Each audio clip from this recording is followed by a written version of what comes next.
আমি হচ্ছে এখন খেজুরের গুড়ের পায়েস রান্না করব। তো খেজুরের গুড়ের পায়েস রান্না করার জন্য আমি একটা হাঁড়িতে, পরিষ্কার হাঁড়ি একদম, যেন সেই হাঁড়িতে কোনো ঝাল জাতীয় কিছু না করা হয়, চা বানানো না হয়। তো সেই হাঁড়িতে আমি পানি নিয়েছি, এই যে পানিটা একটু গরম হতে দিয়েছি। আর এদিকে আমি এই যে একটা বাটিতে এই পোলাওয়ের চাল অর্ধেকটা আর আতপ চাল অর্ধেকটা ভিজাই নিয়েছি। তো এর অর্ধেকটা আতপ চালটা আমি একটু পানির ভিতর আগেই দিয়ে দিচ্ছি, আর পোলাওয়ের চালটা আমি এখন দিচ্ছি। কারণ পোলাওয়ের চালটা হচ্ছে একটু নরম, তাই পোলাওয়ের চালটা 5 মিনিট পরে দিব পানিতে। তাহলে আতপ চাল আর পোলাওয়ের চালের ব্যালেন্স হয়ে যাবে। শুধু পোলাওয়ের চাল দিয়েও আসলে পায়েস করি আমি মাঝে মধ্যে, করলে ভালো লাগে। তো সেটার একটা স্বাদ আর আতপ চালের একটা স্বাদ। আতপ চালের পায়েসটা আসলে একদমই আমাদের, যেটা আমরা গ্রামে আগে খেতাম ছোটোবেলায়, বা দাদাবাড়ি গেলে দাদিদের হাতে যে পায়েসটা আমরা খেতাম, আজকে আমি ঠিক সেই পায়েসটাই রান্না করব, একদম নতুন খেজুরের গুড় দিয়ে। তো এই যে আমি চালগুলো আস্তে আস্তে পরিষ্কার করে ধুয়ে 2 ঘন্টা ভিজিয়ে রেখেছিলাম। আসলে ভিজিয়ে রাখার একটা কারণ হচ্ছে শহরে গ্যাসের চুলা, তো গ্যাসের চুলাতে রান্না করতে গেলে পানিটা দ্রুত গরম হয়ে যায়, যার ফলে চালটা একটু হতে সময় নেয় আর অনেকটা টাইম লাগে চালটা ফুটতে। এই জন্য আমি হচ্ছে একটু ভিজায় রেখেছি। দুধ দিয়ে ভিজায় রাখলে অনেক বেশি ভালো হয়, খালি পানি দিয়ে না ভিজায়। কারণ দুধ দিয়ে ভিজালে দুধটা হচ্ছে চালের ভিতর ঢুকে যায়। তারপরে আপনারা দুধ ছাড়াও যারা এলাচ পছন্দ করেন, তেজপাতা পছন্দ করেন পায়েসে, তারা 2টা তেজপাতা, 2টা এলাচ একটু ফাটিয়ে অথবা এলাচের দানাগুলো গুঁড়ো করে দিয়ে দিবেন এই ভেজানো চালের ভিতরে। পরে ওই পানি এবং চালটা ভেজানো চালটা সহ পায়েসের জন্য দিয়ে দিবেন। তো তেজপাতা কিন্তু আগে দিবেন না, তেজপাতাটা ভিজাই দিলেও তেজপাতা তুলে রাখবেন, কারণ তেজপাতা দিয়ে পায়েস রান্না করলে তেজপাতার যে একটা কালার আছে ওটা পায়েসের মধ্যে ঢুকে যায়। আর আপনি যদি চিনি দিয়ে রান্না করেন তাহলে পায়েসের কালারটা চেঞ্জ হয়ে যাবে। তো আমি এখন আজকে একদমই পিওর যে পায়েসটা সেটাই রান্না করব খেজুরের গুড় দিয়ে। এই যে আমার চাল দেওয়া হয়ে গেছে, তো আমি এখন এটাকে একটু পর পর নেড়ে দিব। আর চুলার আঁচটা কিন্তু মিডিয়ামে রাখবো, অনেক বেশি হাইও হবে না, অনেক বেশি লো হবে না, মিডিয়ামেই থাকবে। তো আমি হচ্ছে এই যে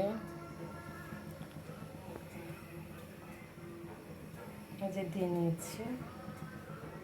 আর যে এখন হচ্ছে আমি একটা খুন্তি দিয়ে, এটা হচ্ছে আমার রান্নাঘরের ওয়ালটা, এই যে চায়ের কাপের ডিজাইন দেওয়া আমার ইয়াটা। এখানে আমার একটা টেলিভিশন আছে, সরি, আমি রান্নাঘর থেকেই দেখতে পাই টিভিটা। তো এই যে, আর রান্নাঘরের সাথে আমার একটা কিন্তু আসলে জানালা আছে, এই যে থাই গ্লাসের জানালা। তো দিনের বেলা রান্না করতে বেশ ভালোই লাগে জানলার কাছে বসে। আর এই যে এখানে একটা গাছ আছে, সাজনা গাছ যাকে বলে, এই যে, তো এই সাজনা গাছে পাখি এসে বসে আর ডাকে, রান্না করতে দেখলেও আসলে খাবার চায় ওরা। তো আমি মাঝে মধ্যে এখান থেকে খাবার ফেলি, ভাত দিই বাইরে, পাখিরা খায়। আর আমাকে রান্না করে দেখলেই ওরা এসে গাছে বসে।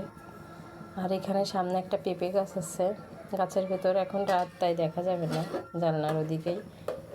তো পেঁপে গাছে বুলবুলি পাখি পেঁপে খুবই পছন্দ করে, এই জন্য ওরা আসলে আসে পেঁপে খায়। গাছের উপর বসে থাকে, আমি এটা দেখি আর রান্না করি। তো রান্নাঘরের কাছে একটু যদি পেছনটা খোলা থাকে, তার গাছে পাখি এসে বসে, তাহলে আসলে খুবই ভালো লাগে। তো আপনারা যারা রান্না করবেন তারা রান্নাঘরের জানালা থেকে যদি খোলা জায়গা থাকে, তো ওদিকে একটু ভাত মুড়ি এগুলো দিবেন মাঝে মধ্যে, দেখবেন অনেক পাখি আসবে, কিচিমিচি করবে। তো রান্না করতে কিন্তু আর বোরিং ফিল হবে না। আর চাইলে রান্নাঘরে আপনি একটা এই রেডিও বা টিভিও রাখতে পারেন কেউ কেউ। আমি কিন্তু আমার ড্রয়িং রুমে একটা টেলিভিশন রেখেছি, যেটা আমার রান্নাঘর থেকে দেখা যায়। তো খবর টবর মাঝে ইমার্জেন্সি খবর, দেশের পরিস্থিতি খারাপ, মাঝে মধ্যে দেখা লাগে খবর। তো আমি খবরটা দেখি, আর যখন আমি রান্নাটা করি রিমোট আসলে চাপার সময় পাই না, তখন আমি গান চালিয়ে দিয়ে রান্না করি। তো আমার বোরিং ফিল হয় না রান্নাঘরে। আর নিজের পছন্দের রান্না করতে আসলে বোরিং ফিল লাগেও না, ভালোই লাগে রান্না করতে। চালে বলক এসে গেছে। তো আমার হাজব্যান্ড হচ্ছে খেজুরের গুড় নিয়ে আসছে। তো এটা নিয়ে আসা হয়েছে আসলে যশোরের খেজুরের গুড় একজন, উনি কুষ্টিয়া থেকে বিক্রি করে। তো আমরা ওনার কাছ থেকেই ঘি, তারপরে গুড় এগুলো নিয়ে আসাই অনলাইনে, এনে ওটাই ডিপ ফ্রিজে সংরক্ষণ করে সারা বছর খাই। তো চালের গুঁড়া, গুড় এগুলো আপনারা ডিপে রাখতে পারেন। যারা নতুন অনেকেই জানেন না যে চালের গুঁড়া তারপরে গুড় এগুলা ডিপ ফ্রিজে রাখা যায়। তা আমি কিন্তু ডিপ ফ্রিজে রাখি, এগুলা সারা বছরই খাই। একবার ওনার থেকে 2বার কিনি গুড় আমরা, ফার্স্টে একবার কিনি আর শেষের দিকে একবার কিনি। তারপরে কুমড়ার বড়ি, ওটাকে আমি ভেজে পলিথিনে করে রেখে দিই ডিপের মধ্যে। তো প্রথম দিকে আমি খাই টাটকাটাই, তো যখন শেষ হয়ে যায় তখন ওটা অনেক দিন কৌটায় রেখে দিলে কুমড়ার বড়িটা আসলে গন্ধ হয়ে যায় আর কালো একটা পোকা লাগে। তো এই কারণে ডিপে রাখা হয় আমার হচ্ছে কুমড়ার বড়িটা। আমি আজকে যেই তরকারিটা রান্না করেছিলাম ফুলকপি দিয়ে ডিম দিয়ে রান্না করেছিলাম, ডিম আসলে শেষ হয়ে গেছে। ফুলকপির ডিম আর হচ্ছে ওই যে মূলা আর ওলকপি, আমি সাইডে 2টা নারকেলের টুকরো রেখেছি, কারণ হচ্ছে আমি এখন ভাত খাবো।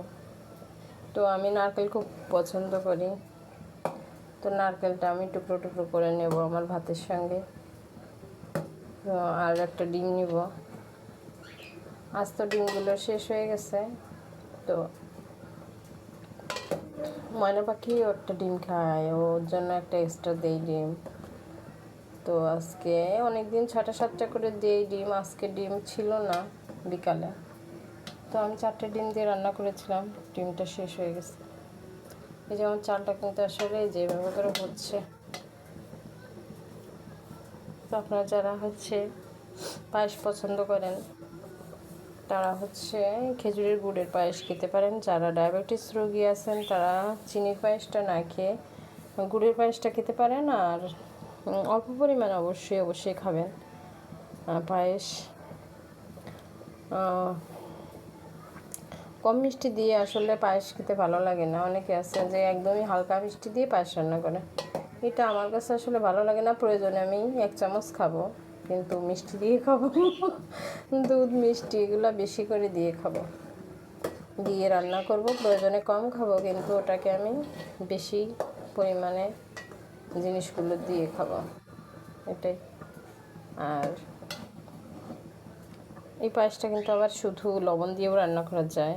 তো যারা রোগী বা পেটে তেল মশলা সহ্য হয় না, তারা আতপ চাল বা পোলাও চালের পায়েস লবণ দিয়ে শুধু রান্না করে খেতে পারেন, অথবা ভেতরে একটু সবজিও দিতে পারেন, বেগুন, আলু, পেঁয়াজ, রসুন এগুলো দিতে পারেন উইদাউট হলুদ। অনেকে আছে হলুদটা পছন্দ করেন না, সাদাটাই পছন্দ করেন, সাদা খিচুড়িটা। তো অল্প তেল দিয়ে আপনি পোলাও চাল বা আতপ চাল দিয়ে কিন্তু সাদা খিচুড়িটাও আমরা রান্না করে খেতে পারি, বা বাসায় যদি মুরব্বি কেউ থাকে তাদেরকে দিতে পারি। তো আমি এখন যাচ্ছি খেজুরের গুড়টা নিয়ে আসতে, খেজুরের গুড় নিয়ে আসি।